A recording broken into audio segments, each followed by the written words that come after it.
English भी 10 number की आएगी, तो बहुत इम्पोर्टेंट है इंग्लिश हमें ज़रूर कंप्लीट करना है कि कोई भी सब्जेक्ट को हम छोड़ नहीं सकते हैं, क्योंकि कई सारे लोग का इंग्लिश बहुत वीक होता है, क्या जब उसको पढ़ेंगे नहीं तो वीक तो रहेगा।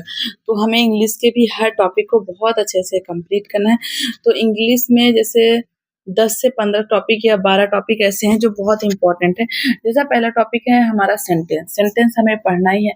और दूसरा part of speech, tense, part of speech का, और आर्टिकल, ये सब बहुत और ये सब बहुत इम्पोर्टेंट होते हैं। तो हम इसके में देखेंगे कि हमें इंग्लिश में किस पे ज़्यादा ध्यान देना है और किस पे थोड़ा कम ध्यान देना है, और किससे हमारे एग्जाम में बार-बार क्वेश्चन पूछे जाते हैं। तो चलिए देखते हैं।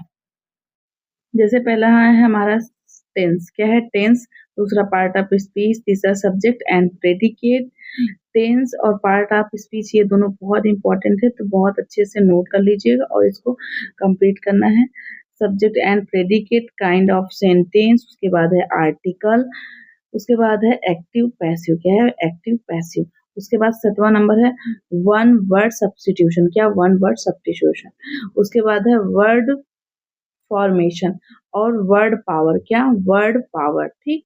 उसके बाद ट्रांसफॉर्मेशन 10वां नंबर है। 11वां नंबर फिगर ऑफ स्पीच। क्या? फिगर ऑफ स्पीच और डिटरमाइनर्स।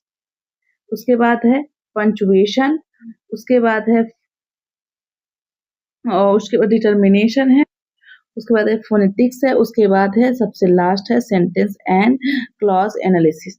तो ये सारे में सबसे ज्यादा इंपॉर्टेंट है tense, part of speech, subject and predicate, kind of sentence, article.